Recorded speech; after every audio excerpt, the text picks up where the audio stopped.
好，見到入嚟嘅人數都差唔多啦，咁我哋就事不宜遲，就開始今日嘅呢個簡介會。咁多謝大家啦，今日即係咁忙嘅時間啦，都仲抽空嚟我哋今日嘅簡介會啦。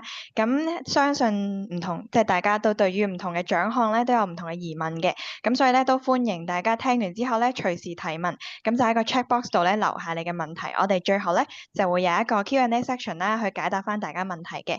咁今日嘅節目咧都相當之豐富啦，我哋會介紹4個唔同嘅獎項嘅，分別就係 ICT Startup Award、Smart Living Award、Smart Mobility Award 同埋 Smart People Award 嘅。咁都希望咧今次嘅簡介會咧可以令大家都知道唔同嘅獎項嘅一啲內容啦，又或者要注意嘅事項嘅。咁我哋首先咧就由 WTIA 嘅 Wendy 咧嚟同我哋分享一下 ICT Startup Award 資訊科技初創企業獎咧究竟有啲咩要留意嘅地方啦，又或者報名嘅時候咧有啲乜嘢我哋應該要去睇多少少嘅。咁我哋而家有請 Wendy。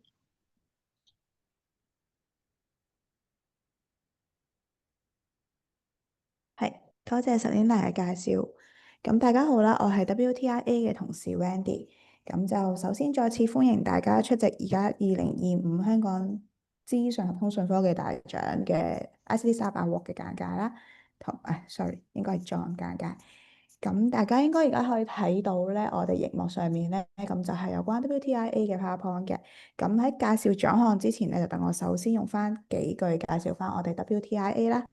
咁我哋 WTIA 咧就係喺2001年成立嘅，咁就一直致力支持創科界嘅發展啦，就通過舉辦唔同嘅活動，帶動本地創新科技嘅進步，促進行業之間嘅合作，帶動人員嘅交流同埋技術創新，為香港創科行業帶嚟新機遇嘅。咁今年好高興 WTIA 能夠再次成為 ICT Startup Award 嘅主辦機構，繼續為本地初創企業打造一個屬於佢哋嘅舞台。咁都簡單講下 ICT Startup Award 嘅目的啦。首先咧就係為咗表揚翻 ICT 初創企業嘅創新同埋卓越嘅表現。其次啦就係推動翻優秀嘅 ICT 創新，凸顯翻本地創科嘅實力，配合翻市場嘅趨勢咧。上年更加增設咗最佳人工智能應用獎，作表揚係翻 AI 領域取得卓越成果嘅初創企業。咁都講多少少得獎者可以獲得啲乜嘢獎勵同埋福利啦。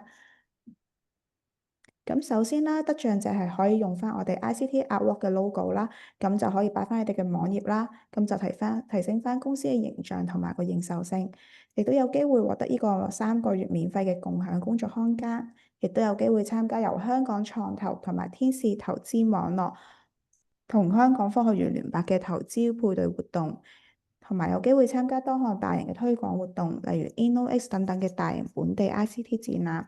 增加你哋市場曝光率，推廣你哋嘅品牌同埋產品。相信呢啲獎勵唔單止係對得獎企業嘅肯定，仲會係推動初創企業持續成長嘅重要資源。咁點樣申請呢個獎項呢？大家可以上翻我哋嘅官方網站 www.ictstartupaward.com 填寫翻網上嘅報名表格。咁留意翻啦，啱啱講過，截止日期就會係2025年7月14號。咁麻煩大家需要喺呢個日期之前填妥所有嘅表格。同埋需要準備好你哋嘅商業登記證同埋公司註冊證書。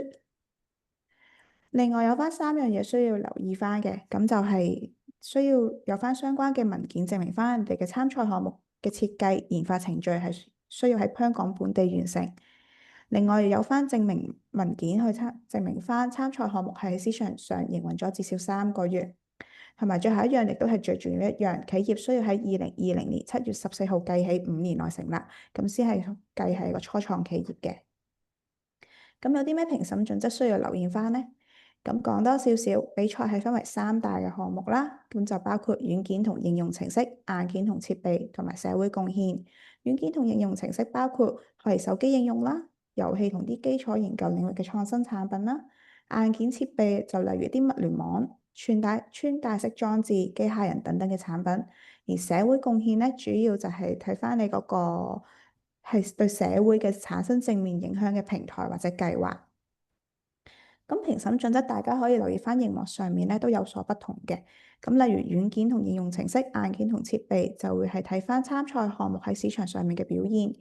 而社會貢獻咧就會睇重翻參賽項目對社會所產生嘅正面影響力。咁針對翻上一年所增設嘅最佳人工智能應用獎呢，都會有另外額外嘅評審標準，包括創新性、道德考量同埋用戶體驗。咁務求呢個獎項可以真正咁表揚卓越嘅 AI 應用。咁跟住落嚟，大家可以拎翻個 calendar 出嚟，mark 翻低啲重要日子啦。咁首先第一樣嘢，梗係報名截止日期啦。咁就喺7月14號，咁就我哋中午12時。然之後就係耐心等待翻我哋通知你哋評審嘅日期，評審將會喺8月至9月之內完成。最後亦都係11月21號呢個重要日子啦，咁就會暫定係我哋嘅 ICT Award 頒獎典禮暨晚宴。咁相信無論係得獎者定係支持者都可以一齊參加呢項盛事，去慶祝呢場創新盛事。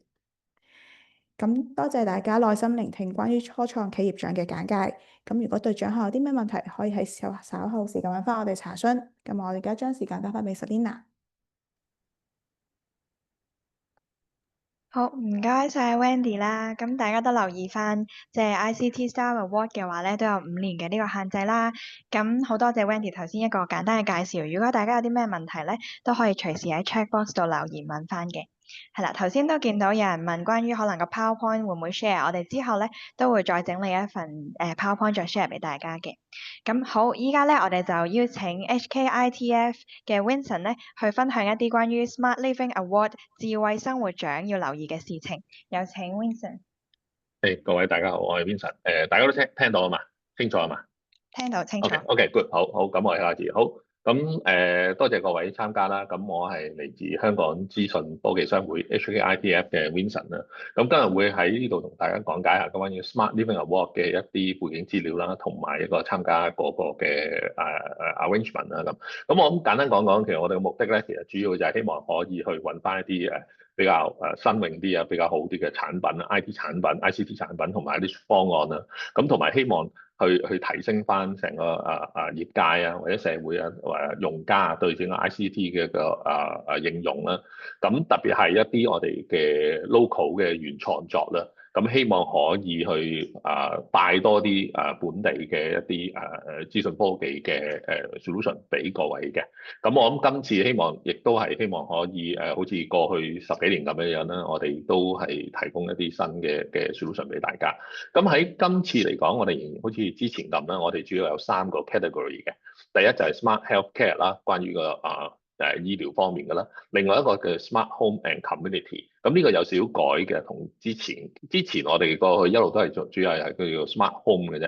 咁但係我哋都發覺其實而家嚟講嗰個應用咧，咁唔單止話係屋企內邊咁簡單，而係整個社區。咁所以今年咧就改咗，就係將嗰個範圍就放大咗啲，係 smart home and community。我諗如果大家其實喺香港或者喺附近喺國內嘅地方，其實都好清楚一啲所謂智慧小區啊。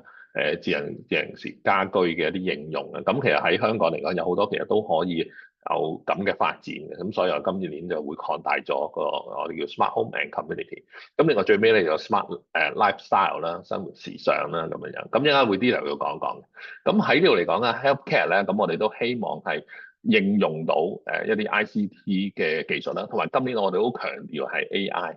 因為呢3年咧，自從 OpenAI 嘅發展之後咧，基本上大家都知道嘅 AI 嗰個嘅應用啊，同埋嗰個功能啊。咁當然我哋會睇翻其實 AI 而家講2-3年嘅應用咧，其實都係好初步嘅。其實我哋都發覺其實佢嗰個能力啊，或者嗰個潛能係好大嘅。咁我都 expect 今年咧會有一啲參加者會點樣應用 AI 喺一個personal health 啊。喺呢方面咧，會有一啲新嘅應用，特別係喺我哋而家成日講嘅啲銀髮族啊、樂齡一族啊呢啲咧 healthcare 裏邊咧，其實有好多嘅應用，其實都可以去用得到。咁變咗我諗，希望我哋今年都會睇到一啲關於 smart healthcare on 呢幾方面嘅發展啦嘅參加者啦。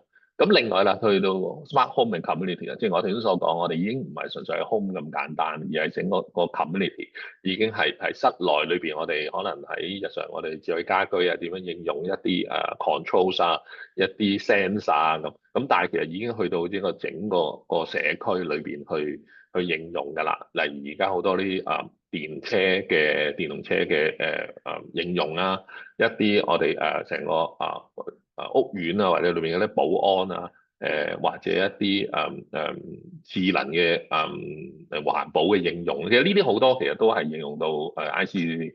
咁當然裏邊亦都係我哋強調，喂點樣去用一啲 AI 嘅元素啦。咁樣都會講講，其實因為今年都多咗一個 award 嘅。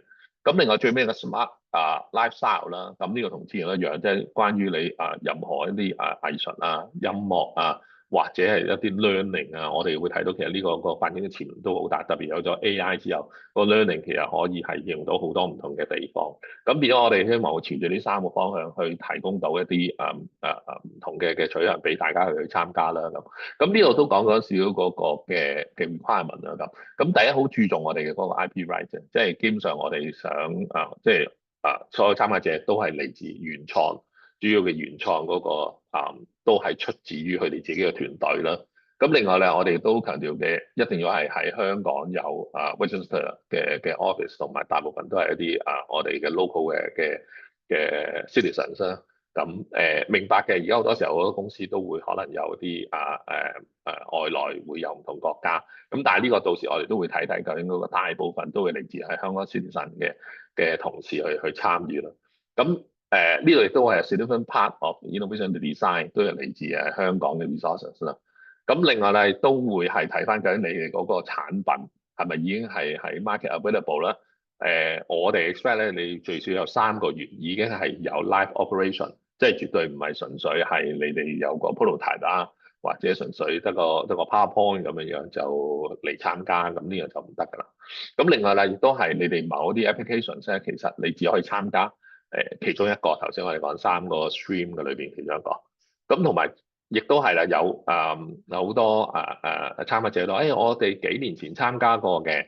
咁我可唔可以再攞嚟參加㗎？咁其實喺條文上，我哋都可以嘅，只要你係有一個 significant change 或者 enhancement，咁基本上我哋係可以去俾你去參加。咁我諗呢樣嘢，我哋到時我哋 assessment 成日都會去判定翻，究竟嗰個 enhancement 或者個 major change 有幾大就咁。咁好啦，都講講嗰個嘅過程啦。咁其實你交個 form 之後咧，咁我哋頭先嗰個 requirement 係咪符合咗嗰幾個要求？咁我哋做一啲checking 啦。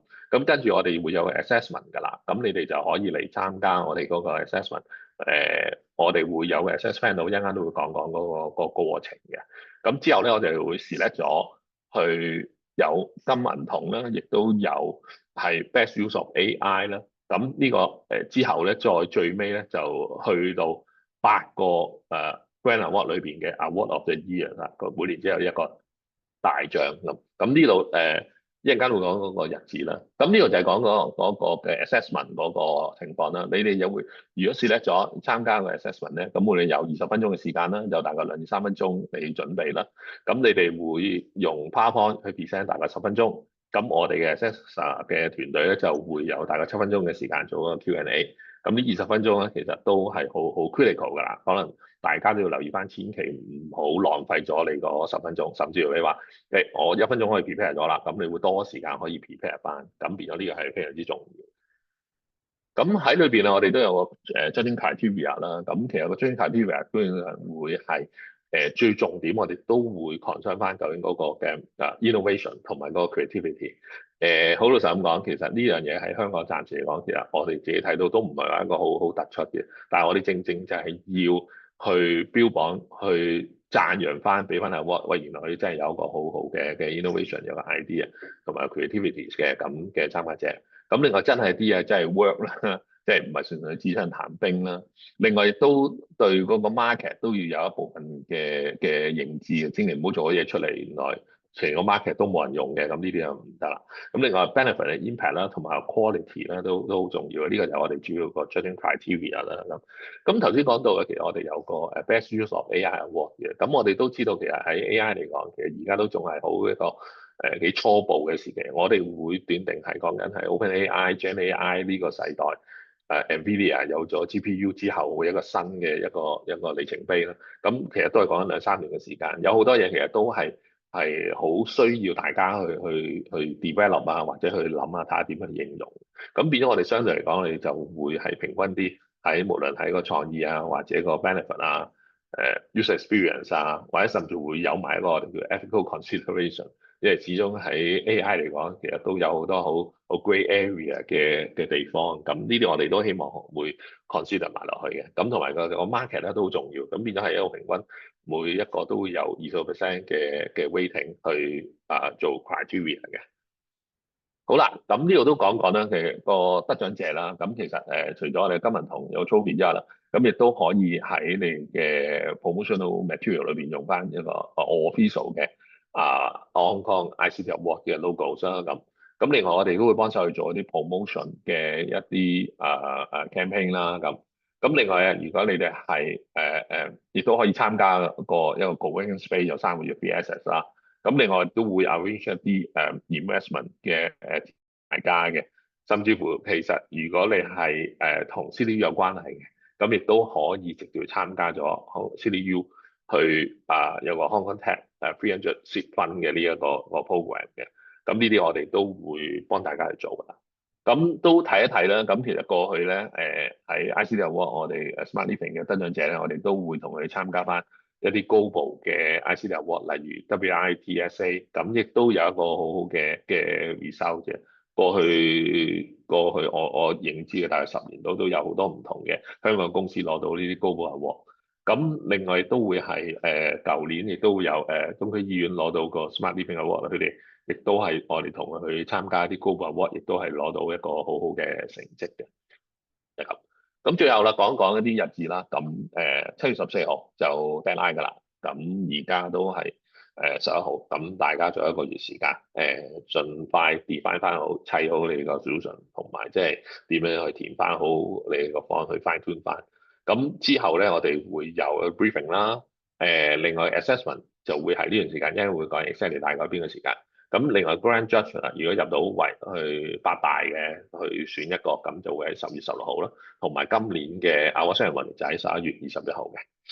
咁呢度亦都講咗啦，嗰個大概 assessment 喺唔同嗰個 stream，我哋嗰個時間啦，咁大家去喺度睇睇。好，咁大致就係咁多啦。咁有關於個 application procedures 大家可以去翻呢條 link 啦，交局啦。記住係14號我個 before，OK。咁今日講嘅大致係咁多，有問題可以同翻大會聯絡，或者打呢個電話或者你個 email。好，唔該晒，我交俾大會，唔該。好，唔該晒 Vincent，咁都相信大家了解多咗咧，Smart Living 入面嘅唔同嘅一啲 category 啦，同埋有啲要注意嘅地方啦，咁都提提大家嘅。其實我哋呢4個獎咧都會係喺7月14號中午12點截止嘅，咁所以記得留意呢一個嘅 deadline 啊。好，咁依家咧我哋就邀請到 GS1 Hong Kong 嘅 KK 咧嚟介紹我哋呢個 Smart Mobility Award 智慧出行獎嘅，咁我哋有請 KK 去進行分享。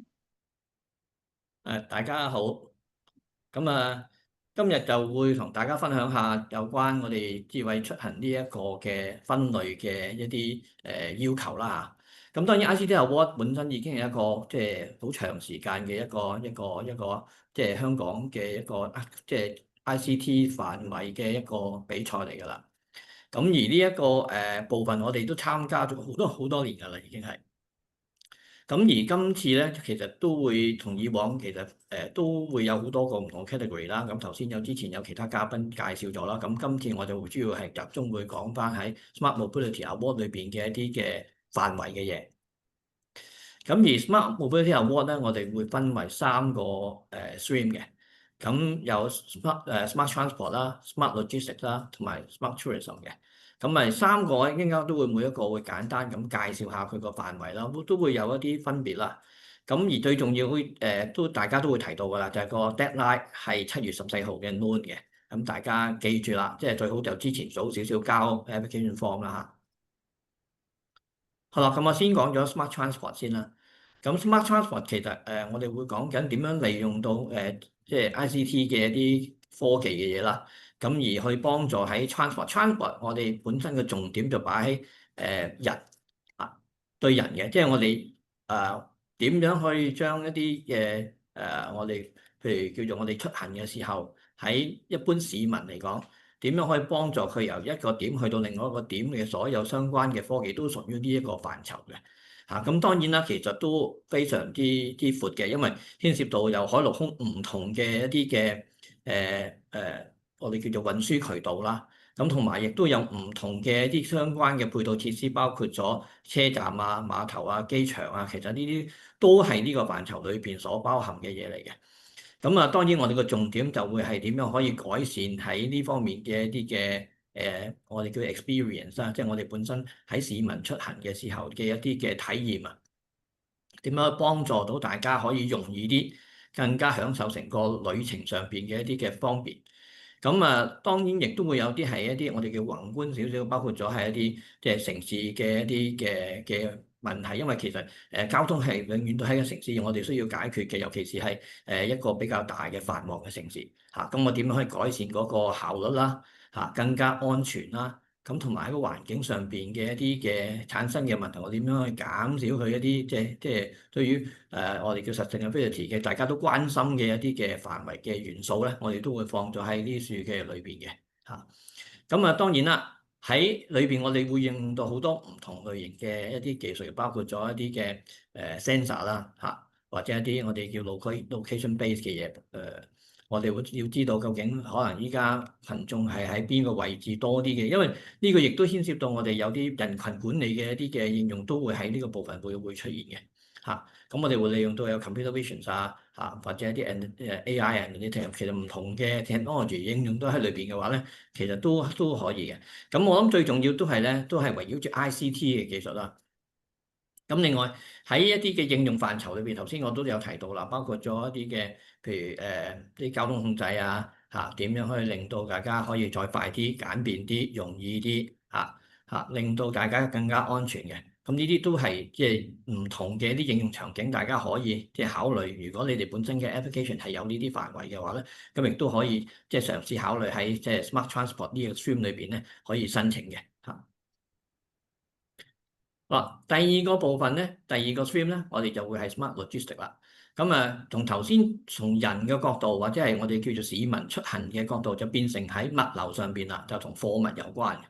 咁其實一樣有海陸空唔同嘅運輸渠道嘅嚇。咁啊，亦都牽涉到頭先我有提到嘅唔同嘅一啲嘅技術啦嚇。咁其實一樣都可以 apply 呢個範圍，只不過對象本身就係即係物流，即係貨物為主嘅一個範疇嚇。咁所以我哋點樣可以將我哋嘅貨物又係啦，由一個點運到去另一個點，又快又安全又可以有效率嘅情況底下，又即係能夠做得到咧。咁呢啲都係所有即係就係呢一個嘅 stream 嘅範疇，但重點係貨物。咁當然貨物我哋就會可能多一啲嘅譬如追溯嘅一啲部分啦，因為呢個同呢個我哋叫譬如一啲嘅產品或者貨品本身嘅一啲安全有關。譬如如果佢係食品啊或者係藥品嘅話咧，咁我哋就會比較重視呢啲嘅譬如可追蹤或者追溯本身嘅一啲嘅我哋叫做要求啊。咁另外亦都喺個業界上面亦都有好多唔同嘅一啲嘅我哋叫做配置啊。可能係會同即係會同物流會有關，包括咗就係倉庫啊嚇，或者係一啲嘅儲存嘅一啲嘅我哋叫做功能上邊嘅一啲嘅設備啊嚇，又或者係一啲我哋譬如鏟車啊、貨架啊嚇，甚至乎一啲嘅機械人啊，呢啲其實都係屬於喺物流上邊會應用到嘅一啲技術同埋場景嚟嘅。咁所以如果你喺個 application 係符合呢一方面嘅一啲嘅元素嘅話咧，咁其實亦都歡迎係喺即係參加 smart logistics 呢方面，重點係物流嚇，係貨物。好啦，咁另外第三個 stream 咧就係tourism 嚇，咁呢個你會覺得會有啲同頭先我哋講緊 transport 好類似嘅，咁但係當然我哋重點係以個遊客嘅身份嚇。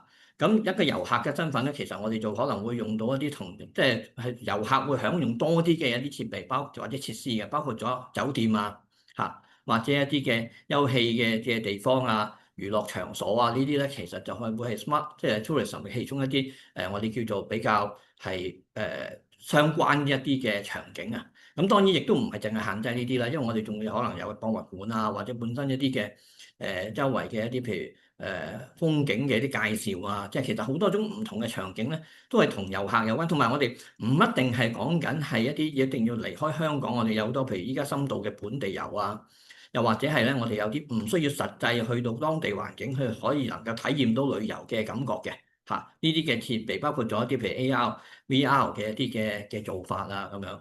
咁其實呢啲都有好多唔同嘅就係場景係同即係 tourism 有關嘅。或者一啲嘅我哋叫做譬如嗰個行程嘅規劃啊呢啲，咁其實都係一啲嘅我哋叫做會利用到好多 ICT 技術去做到出嚟嘅一啲嘅成果或者係一啲應用嚟嘅嚇。咁但係重點就會係作為一個遊客，我哋點樣即係去幫助個遊客可以咧就係享受多啲嘅一啲旅遊嘅樂趣啊嚇，同埋令到更加方便啊。咁呢啲其實都有好多唔同嘅應用場景可以即係俾大家去諗啊，或者係睇下係咪大家係適合喺呢個環節裏邊或者呢一個部分裏邊咧去參與嘅。咁啊，其實即係我哋叫即係有啲參加咗有參加者，如果贏咗有啲咩好處咧？咁其實同其他嘅我哋 category 其實都係差唔多啦。咁啊會有 trophy 啦，當然嚇，即係金銀銅。咁另外亦都可以將你個 logo 擺喺裏邊，我就唔逐個去講啦，因為其實大家都係差唔多嘅啫嚇。咁啊，因為另外我想講咧就係咧，我哋本身會有一啲即係多咗出嚟嘅嘢嘅，就譬如我哋會幫佢去參加一啲，其實頭先都有唔同嘅獎項啦。譬如我哋會有粵港嘅物聯網大賽嘅。咁而除咗話頭先我哋講咗好處之外咧，咁我哋當然亦都考慮到有啲咩要求啦。咁其實亦都係啦，因為呢個要求亦都唔係淨係我哋本身呢個 category 嘅要求嚟嘅，其實所有嘅category 喺 ICT 我都需要即係我哋叫遵守或者係去需要考慮到嘅部分嚟嘅嚇。咁我諗最重要都係即係如果係個人嘅要有香港嘅身份證啦，如果係公司嘅就要有 BR 啦嚇。另外就係我哋本身要考慮到，咁比較重要，我哋通常會比較多啲嘅 discussion 嘅部分咧，就係佢嗰個你哋嘅產品或者你嘅參加呢一個項目係咪喺我哋截止日期之前嘅3個月已經喺個 market 上邊 available？咁呢個係通常我哋就面對多啲嘅一啲嘅 discussion，因為我哋需要揾一啲即係要證明到咧，你係3個月之前已經係 ready 嘅嘢嚟嘅。咁所以我哋通常都會問好多呢一類型嘅問題，同埋個 R&D 嘅部分，因為其實好多嘅我哋叫做參賽嘅項目咧，有可能都會有啲合作嘅形式，即係唔係淨係香港嘅團隊去做，有機會亦都同其他嘅地方嘅團隊，包括咗國內或者東南亞、歐美嘅人合作去做。咁但係呢個我哋都比較 concern 就係佢主要大部分嗰個 R&D 要喺香港嚇。咁所以呢個我哋亦都會花多啲時間去同大家去討論呢一個問題。即係如果本身你哋本身嘅 application 有一啲嘅我哋叫做呢個部分嘅話咧，亦都歡迎可以同我哋溝通一下，究竟係唔係符合要求啊？因為呢個其實都相當之重要，同埋我通常喺整個我哋開頭前期去準備同嘅時候，其實都會討論到嘅問題嚟嘅。咁另外亦都即係要求就係所有嘅我哋叫做參賽嘅項目咧，如果相同嘅項目或者係個產品嘅話咧，都只能夠揀一個 stream 嘅啫嚇，就唔可以係多過一個嘅。咁但係當然啦，如果你係唔同項目嘅，因為有啲機構本身佢係即係比較大嘅，可能佢有好多唔同嘅項目、唔同嘅一啲產品嘅話咧，咁啊當然歡迎可以參加啦嚇，即係唔同嘅。咁但係就嗰個項目或者個產品就只能夠參加一個嘅啫。咁呢個亦都係大家要選擇嘅嚇。咁所以陣間我都會再講少少嗰3個 stream 嘅大約嘅分別係乜嘢嚇。即係如果你係符合嗰處多，因為同個評分制都有關。後邊我講到分數嘅時候，我會再講一講嘅嚇。好啦，咁大家見到嗰個評分咧，因為我哋就唔係一個劃一評分嘅一個我哋叫做方法嘅，係3個 stream 都有唔同嘅重點嘅。咁所以當我哋考慮嘅時候，譬如舉個，我先講咗啲分數之後，然後再同大家簡單咁樣講少少啊。咁喺 transfer 方面咧，我哋重點會擺咗係咧嗰個 creativity 方面，同埋咧就係個 benefit and impact 嘅會多啲嘅嚇，因為呢個牽涉到大眾嘅嘢會係多少少嚇。咁而 smart logistics 方面咧，我哋重點就係當然都係 creativity 係比較重要 innovation。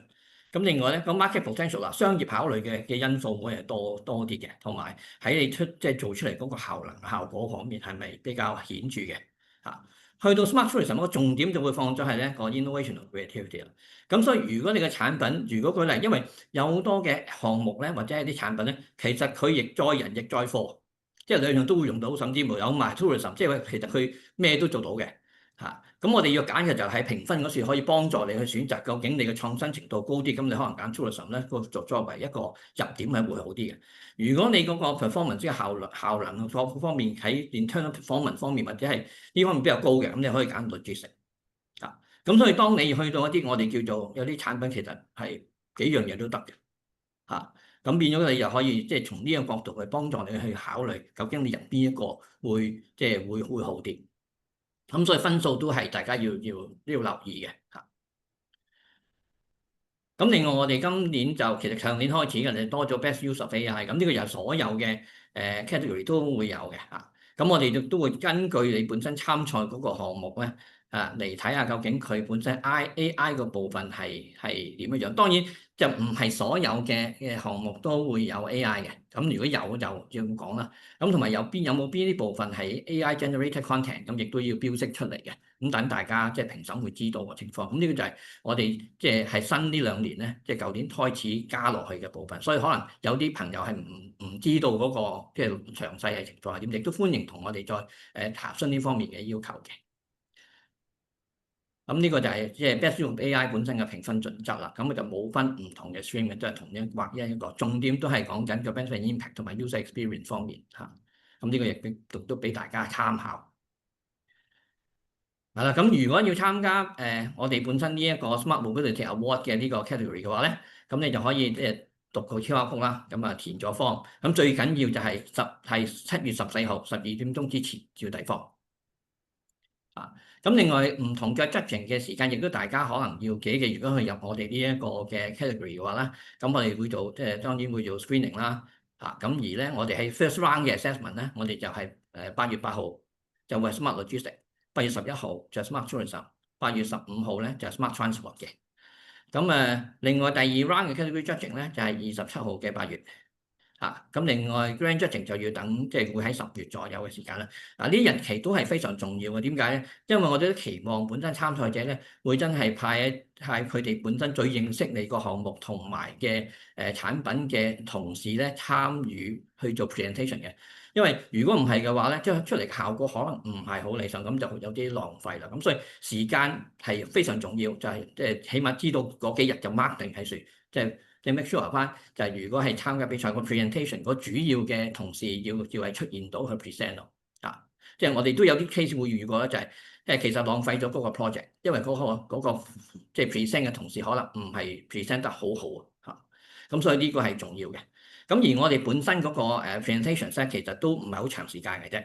咁就我哋會俾你哋3分鐘時間 set up 啦。因為可能你有啲嘢要準備嘅。咁另外10分鐘開始做 presentation 啦，5分鐘 Q&A 嘅。咁呢個就無論 assessment 定係 career judging 都係呢種嘅時間嚟㗎啦。咁而grand judging 咧就會係3分鐘嘅set up 啦，15分鐘嘅 presentation， 再加10分鐘嘅 Q&A。咁大家可以即係最緊要 mark 住時間如果參賽嘅。咁呢啲係我哋本身即係Smart Mobility Award 嘅一啲嘅 contact point 啊。咁亦都歡迎同我哋聯絡同埋聯繫，或者再查詢多啲嘅資料嘅。咁我今日分享嘅到依家到呢度。好，唔該晒 KK。好，咁我哋都見到咧，大家有去問究竟你哋嘅產品咧係咪淨係可以報1個獎項咧？咁呢個我哋一間 Q&A section 咧就會有更加詳細嘅解答啦。咁另外咧，我哋今場嘅簡介會之後咧都會 share 翻各自嘅 PowerPoint 俾大家嘅，咁就大家唔使擔心，係啦。咁我哋依家咧就邀請翻咧 HKCSS 嘅 Tom 啦，同我哋分享一下 Smart People Award 智慧市民獎要留意嘅事項。我哋有請嘅 Tom。唔該晒你啦。我 share 先睇到個 screen 啦嗬。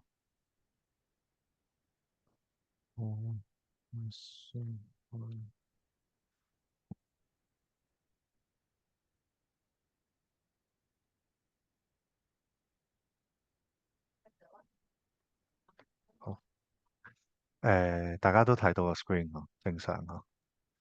係 OK 嘅，冇問題。好，大家好啦，咁我係嚟自香港社會服務聯會嘅 Tom 啦。咁多謝我見到，即係多謝大家今日都好踴躍啊，同埋我見到即係都有部分嘅社福機構都即係嚟聽呢個 briefing session 啦咁樣。咁首先我哋介紹下即係社聯先，因為我諗大家即係有好多其實例如係科技公司啊，未必了解即係香港社會服務聯會嘅。咁其實本身即係我哋係一個社福界嘅聯會平台啦，咁樣。咁我哋大概都有500個 NGO members 嘅。咁我哋成立到而家大概78年啦，都係一個即係香港社福界重要嘅一個聯繫啊、coordination 啊、同政府交流嘅一個平台啦，咁樣。咁而我哋喺智慧市民獎呢個 category，我哋都由2006年開始即係協助即係 DPO 啊，或者以前係OGCIO 去籌辦嘅咁樣。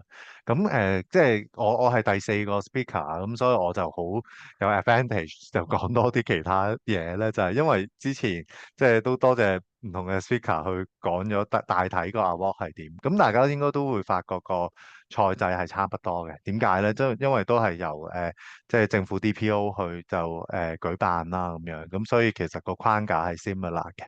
咁不過喺每個 award category 裏面咧，就係由唔同嘅籌辦機構佢嘅重點，或者佢會有少少即係略有不同嘅啫咁樣。咁我就介紹智慧市民獎啦。咁其實智慧市民獎咁樣，咁其實好重點就係講人啦，即係亦都係配合翻即係我哋即係香港社會服務聯會，我哋都係好講就係即係人嘅聯繫啊，點樣去幫助弱勢社群啊咁樣。咁其實今年我哋智慧市民獎嘅主題叫做科技突破界限，關懷連結社群。其實即係當然唔單止係講即係點樣去運用一啲科技去幫人啦，即係更加重要咧就係人點樣連結咧，嗰個部分都好重要嘅。我哋期望咧，即係其實科技咧唔單止係即係有時另一方面我哋會講就係製造咗一啲數碼鴻溝啊。即係當你用緊一啲 app 嗰陣時候，咁可能長者唔識用嘅喎，或者大家設計一啲 app，其實可能都係 serve 緊一啲普通大眾市民喎。咁其實可能有部分一啲邊緣群體啊，其實佢都得益唔到喺個科技裡面。咁所以我哋會強調就係、除咗大家講科技之外咧，就係、講人啊，點樣去連結到人啊，點樣令到嗰件科技產品係有溫度嘅咧？咁其實都係呢一個獎嘅主題咯。咁所以如果你哋大家係有一啲嘅項目啦，咁樣咁去係都係協助到一啲即係群體啊、市民啊咁樣，咁其實都係可以考慮嚟到我哋呢個 category 嘅。咁個參賽資格其實大家都相同㗎啦，咁樣。咁其實我重點我 highlight 咧就係用項目嚟做單位嘅，即係我哋唔係用公司嚟做單位嘅。其實所有嗰個 category 咧就係我哋睇下你個產品咁樣。咁所以如果你係 multiple 產品嘅話，咁你咪可以即係 consider 其中一個咯，咁樣。咁獎項嗰度大家亦都係類似嘅咁樣。咁喺我哋嚟智慧市民獎裏面嘅即係3個 category 啦咁樣。咁一陣我會再詳細啲介紹下係點嘅。即係咁喺每一個 category 裏面咧，我哋都會設有優異獎啦、銅獎、銀獎、金獎啦咁樣。咁所以你係可以喺嗰個 category 本身就係拎咗即係一個獎。咁同時間咧，即係我哋係喺呢3個獎裏面咧，我哋係會揀一個 Best Use of AI 同埋一個大獎嘅。咁然後頭先都嘉賓都有講啦，嗱大獎嗰啲咧就可以再參加多即係 DPO，即係我哋8個 award category 嘅一個即係再有一個 presentation 啦，就拎全年大獎啦咁樣。咁所以其實大家都可以睇翻即係邊個 award category 其實有啲獎項都會拎到嘅可能。咁獎勵方面亦都係差不多。咁我 highlight 就係社聯嘅角色啦，即係咁社聯其實例如我哋過往都協助一啲參賽嘅得獎者咧，去一啲Asia Pacific 嘅 ICT Award，即係個 APITA 嗰度咧，就去參賽嘅。其實過往嘅經驗咧，都會拎到一啲獎嘅咁樣。咁因為我哋呢一個獎除咗講科技嘅元素，亦都係講點樣去幫助人。咁所以喺個 impact 嗰個 articulation 咧，其實都會亮眼咯。咁另外咧，就係喺社福機構嗰種嘅 promotion 啊，咁樣，因為其實我哋都着重成個社福機構嘅一個 digital transformation 啊，數碼轉型啊咁樣咯。咁如何去善用科技啦？咁所以其實喺當你哋喺我哋 Smart People Award 拎到獎之後咧，我哋都會即係再後續舉辦即係大大小小嘅一啲嘅 seminar 啊，或者一啲宣傳啊咁樣，令到咧更加多嘅社福機構啦，我哋嘅市民啦嘅對象啦，就知道啊，其實呢一啲嘅科技應用咯。咁頭先就講即係主要有三個 award category 啦，即係一個就叫做 Smart Aging 啦咁樣，第二個咧就叫 Smart Empowerment 啦，第三個咧就係 Smart Transformation。咁第三個咧嗰個係淨係俾一啲嘅 NGO 申請嘅啫。咁我就逐個逐個講啦。Smart Aging 咧，其實顧名思義咧，就係即係一啲關於樂齡嘅科技啊。你點樣去即係善用一啲即係科技去服務一啲長者啊咁樣。咁其實因為老年化社會都係香港面對一個問題啦。即係我哋預計即係2033年，其實都大概每3個人裡面有1個人係長者。咁最近其實政府都推出咗講銀發經濟嘅一啲政策啦咁樣。咁所以其實如何即係用科技嚟去應對一個高齡化社會啊，我哋推出多啲唔同嘅樂齡科技產品啊，係非常重要啦。咁我哋呢一個category 裏面咧，即係除咗講啊，我哋幫長者例如健康方面啊，或者佢生活方面，佢點樣可以獨立舒適、安全咁樣生活係重要啦。同時咧，我哋都會睇個社區參與嘅。即係其實可能有一啲應用程式又好啊，即係佢哋其實都會幫助到長者去融入社區啦咁樣。咁呢度亦都係 address 緊另一種問題，就係一種數碼鴻溝啊。即係特別係長者裏面，佢哋未必咁善用到科技。如果你哋講到你哋個科技裏面點樣協助佢哋用到個科技改善生活咧，其實都係一個亮點嚟嘅。咁即係再細分，大家可以諗下就係頭先講咗一啲科技啦，另外居家安老啦，即係有啲嘅智能嘅產品其實都會啱呢個 category 嘅。社區方面點樣去融入啦？咁另外咧就係第二個 category 咧就叫智慧充權。咁智慧充權咧，其實就普遍地咧就係睇其他嘅使用者啦，即係例如係一啲邊緣嘅青少年啊，亦有一啲危機嘅家庭啊，亦都係可以係即係一啲嘅社區嘅人士啊，社區嘅參與者啊，學生啊咁樣。咁其實呢啲我哋都會叫歸類為智慧充權嘅。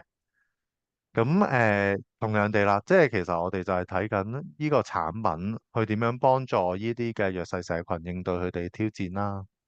咁亦都咧係即係協助佢哋喺個城市發展裏面，即係參與個社會啊，即係防止佢邊緣化咯。咁所以其實呢一紮啊，特別係例如殘疾人士都係一個好重要嘅 category 嚟嘅。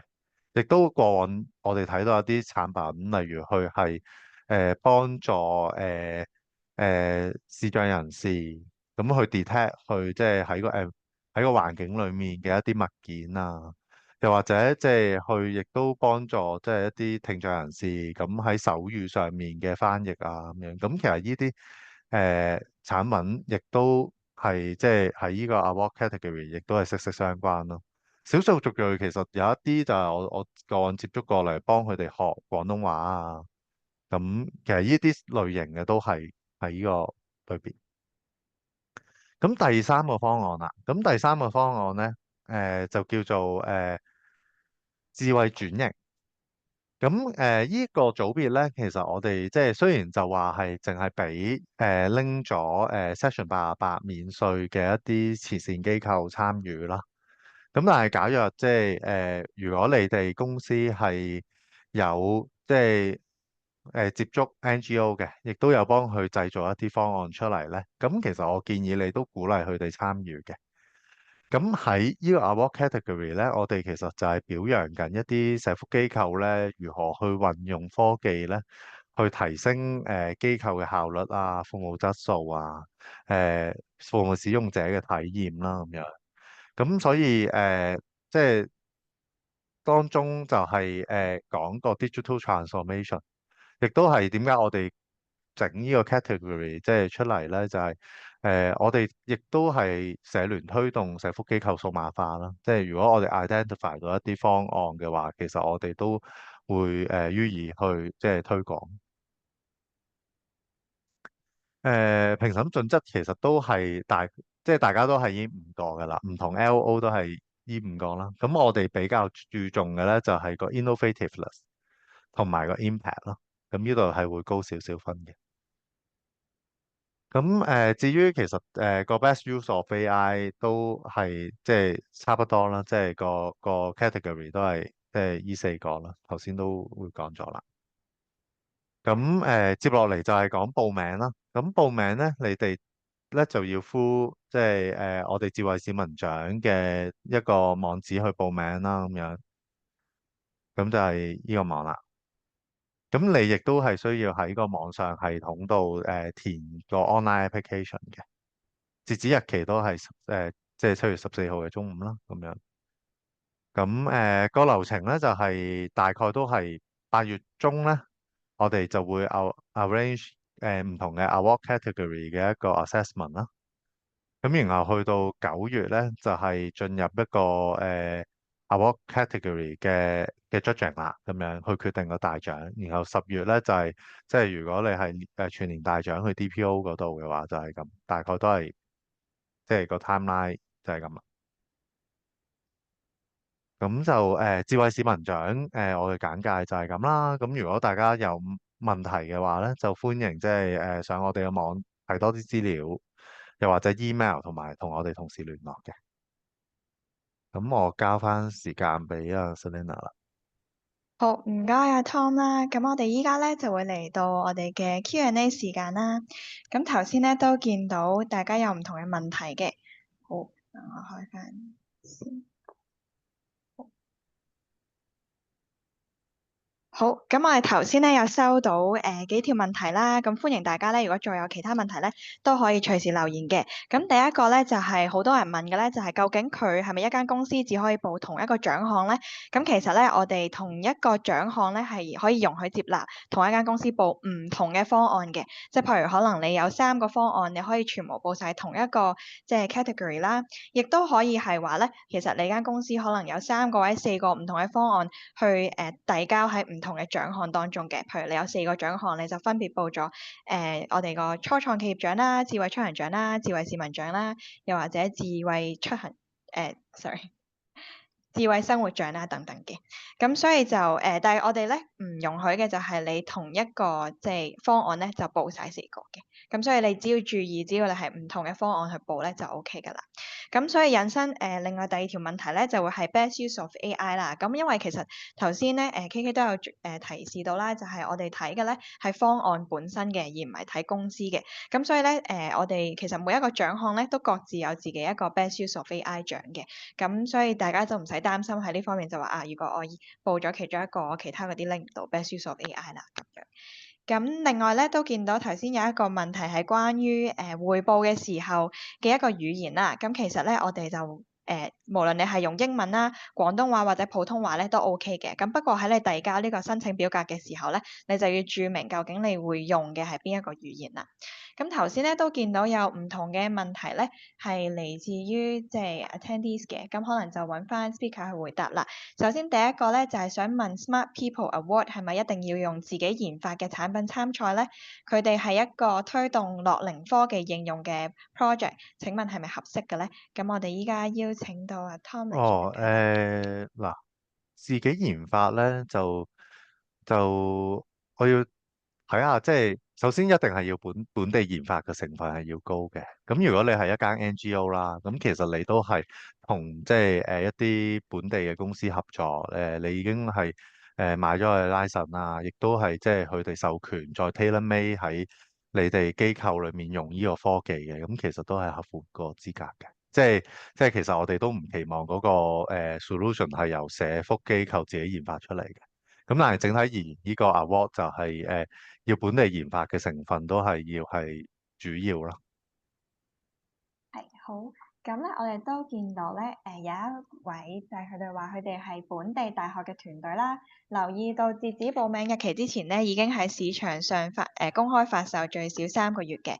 咁佢嘅產品咧已經獲得政府同埋大學項目資助，就目前會免費派發俾長者使用，而佢哋都使用咗半年以上啦。所以想問下咧，究竟係咪符合參賽資格？如果係學生獎嘅獎項咧，係咪都可以豁免呢個要求咧？For Smart People 嘅 award。Smart People Award 係咪可以豁免話公開發售？咁又唔係公開發售嘅。我哋講緊其實即係可能 Selina 即係再補充就係我諗唔同 award category，我哋其實係要嗰件產品已經係即係somehow 研發咗出嚟嘅，即係你唔可以係一種概念嘅，你唔可以亦都係未有一種即係個產品都未一定嘅成熟度嘅。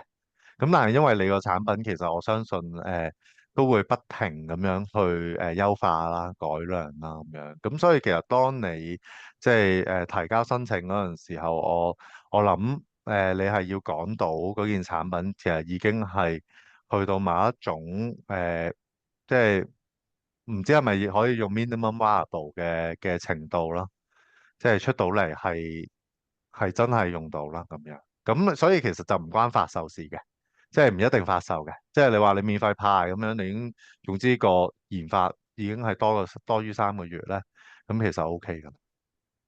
係冇錯，咁我都補充下，即係其實我哋最主要都唔係話究竟係咪真係賣得出去啊，最主要我哋係驚咧，即係原來呢樣係概念上嘅嘢咧，咁即係未推行嘅話咧，咁就唔係咁好啦。咁我哋都見到咧，頭先有另一個疑問啦，佢就話佢哋係電信公司嘅，咁如果有一個 app 咧係已經 launch 咗3個月以上啦，但係入面嘅 AI 元素咧就係未夠3個月嘅，係咪都符合呢個智慧出行獎嘅 requirement 咧？咁我哋依家邀請 KK 進行解答。我諗第一件事就係如果你本身可以已經界開咗係 AI 個部分係唔夠3個月嘅話咧，咁我相信就評審只會當係整體去睇呢個 application 喺我哋智慧出行裏邊嘅獎項裏邊嘅啫。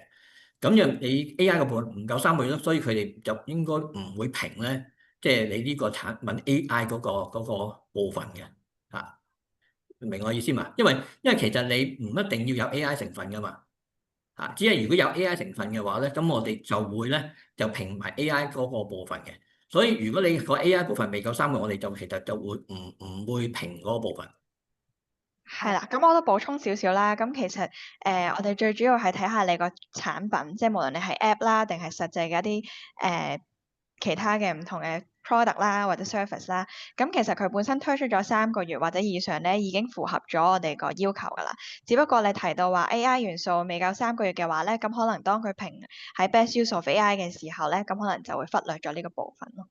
咁就睇下你到時候 present 嘅時候，即係最主要係講解話你呢一個 app 究竟佢嘅一啲 function 啦，又或者佢一啲特色咁樣，咁就主要講解呢3個月以上本身已經發行咗嘅一啲內容。係，咁我都見到仲有一個問題咧，就係話呢個 section 咧會唔會有唔係中文嘅一啲 materials 會 share 啦？咁我相信每一間 L.O 咧一陣間咧稍後嘅時間咧都會喺佢哋嘅即係 materials 啊或者 PowerPoint 入面咧再擺翻佢哋英文網站嘅一啲資料嘅，咁所以呢個就唔使太擔心啦。好，咁大家如果有問題都歡迎隨時提問啦。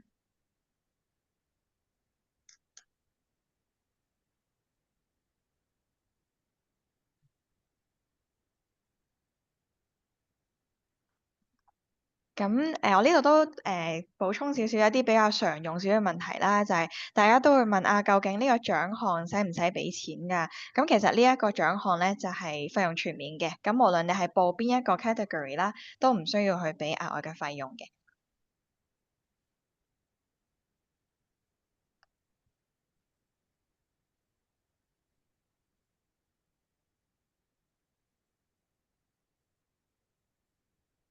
好，咁我都再提下大家啦。其實我哋呢4個獎項咧，都會喺2025年嘅7月14號12點正截止報名嘅。咁如果大家有任何關於唔同嘅獎項嘅一啲疑問咧，都歡迎去 cap 低，即係去揾翻唔同嘅秘書處啦，了解多啲詳情嘅，睇下自己嗰個方案或者作品咧係符唔符合佢哋嘅要求。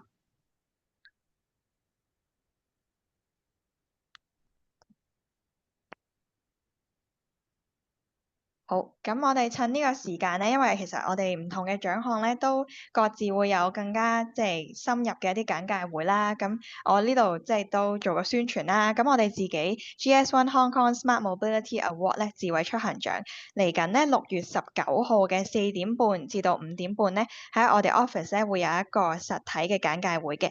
咁我哋到時候咧都會邀請我哋嘅首席審核員啦，同埋我哋過往嘅一啲得獎者咧嚟同我哋進行分享嘅。咁所以大家如果對於可能到時候面對 assessment 啊有啲咩問題咧，都可以即場問佢啦。咁另外咧，我哋都有另一場嘅，就係6月26號嘅3點至到5點，咁就會喺 STP 嗰度嘅。咁更加多詳情咧，我哋之後都會再發放㗎啦。咁就密切留意我哋嘅 website 嘅資訊啦，又或者有啲咩有興趣嘅話咧，都可以聯絡我哋嘅。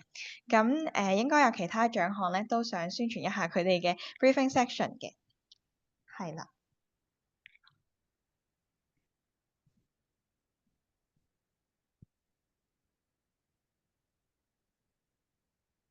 好，我哋 Smart People Award 咧嚟緊都會有個 online briefing session 嘅，咁就係6月26號啦。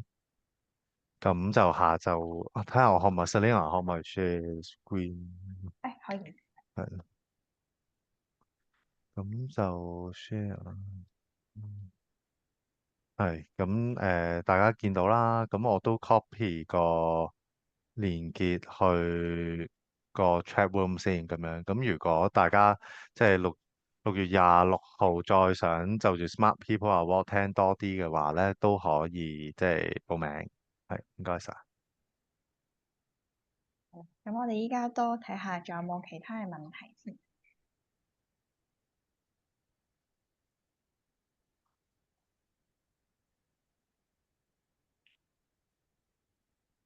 咁我哋呢邊咧都擺翻我哋簡介會嘅一啲連結啦。咁喺呢一個簡介會之後咧，咁我哋都可以將有關嘅連結咧再 send 翻俾大家嘅。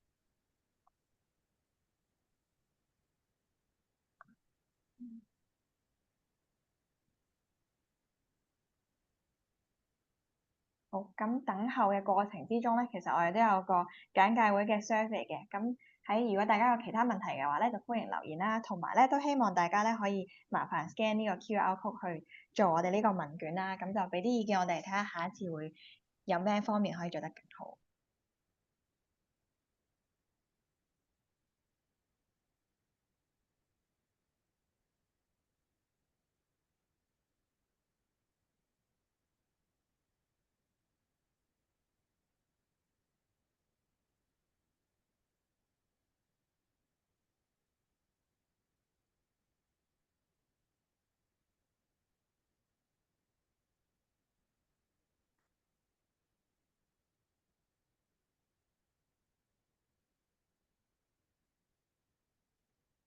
好，咁大家咧，如果冇即係暫時啦，未有其他問題嘅話咧，咁我哋都即係擺低咗唔同嘅秘書處嘅一啲 contact 啦。咁如果有啲咩問題咧，都歡迎隨時 contact 佢哋嘅。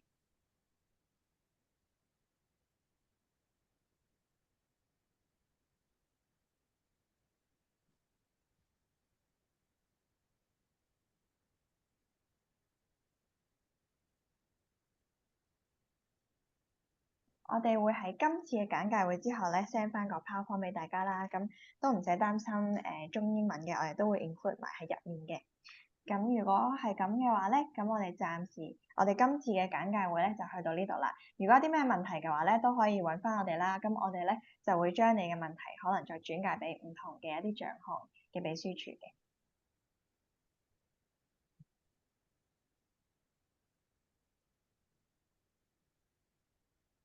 好，咁就多謝大家參與今次嘅簡介會啦。希望我哋可以好快咁見到你哋。